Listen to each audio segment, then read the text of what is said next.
Oke, assalamualaikum warahmatullahi wabarakatuh. Kembali lagi di channel YouTube saya di Taman Punya. Oke, sebelum nonton video terlebih dulu, jangan lupa like and subscribe terlebih dahulu agar tidak ketinggalan dari berita selanjutnya. Oke, enjoy.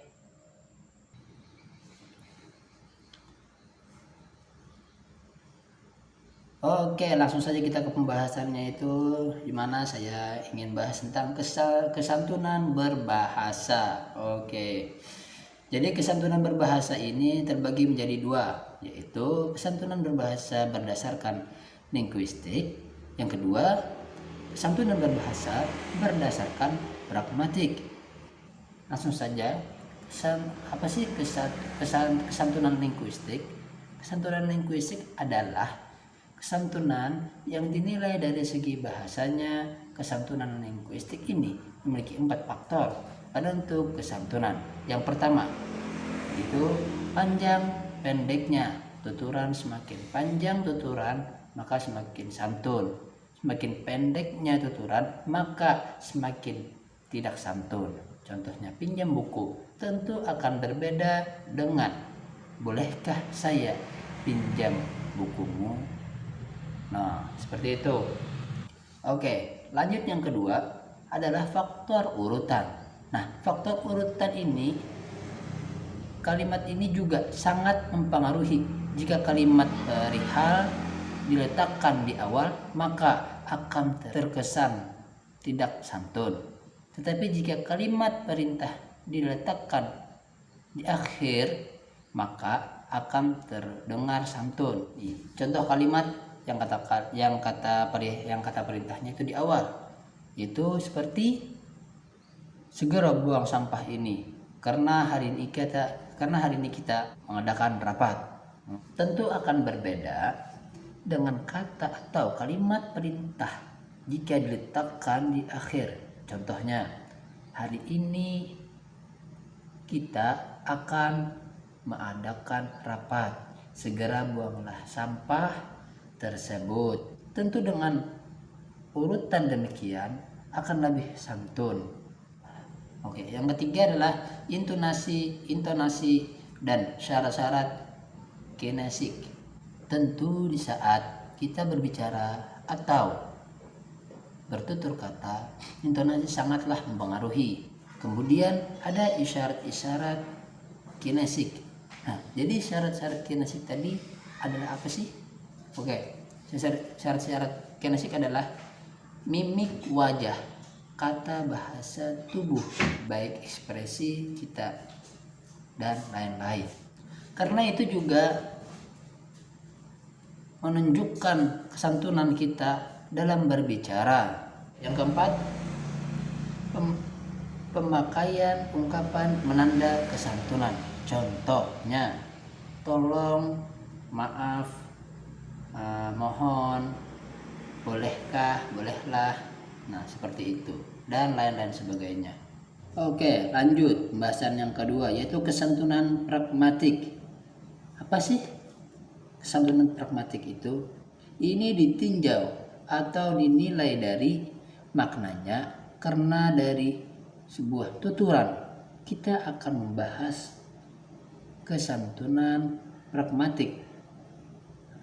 Kalimat perintah. Jadi kesantunan pragmatik kalimat perintah ini dituturkan melalui kalimat pernyataan atau pertanyaan.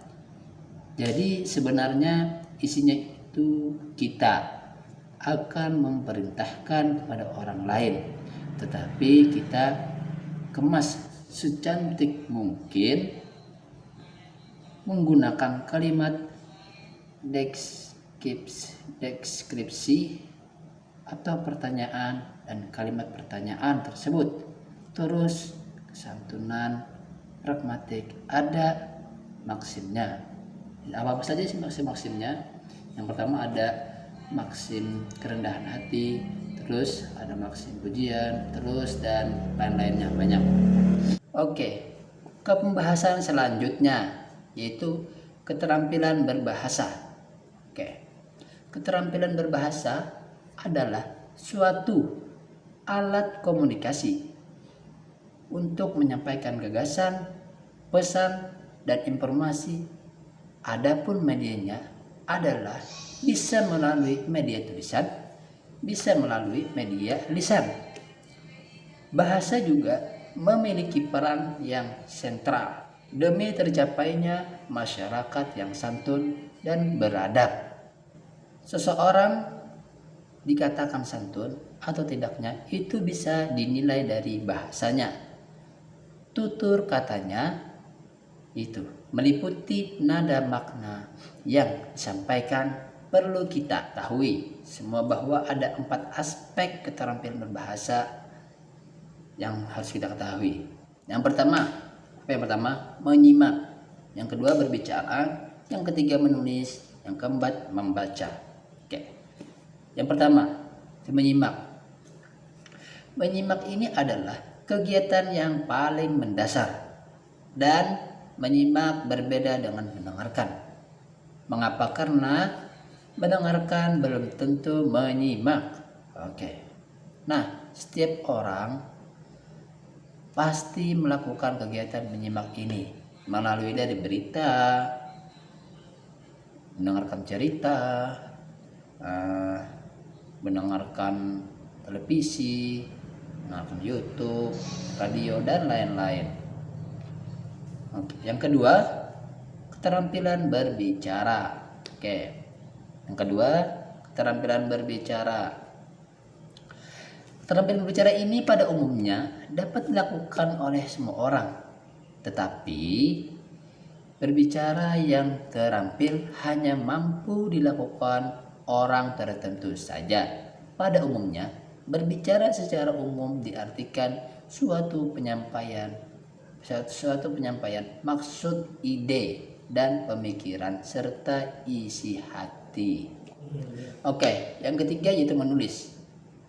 Menulis dilakukan dengan berbagai tujuan.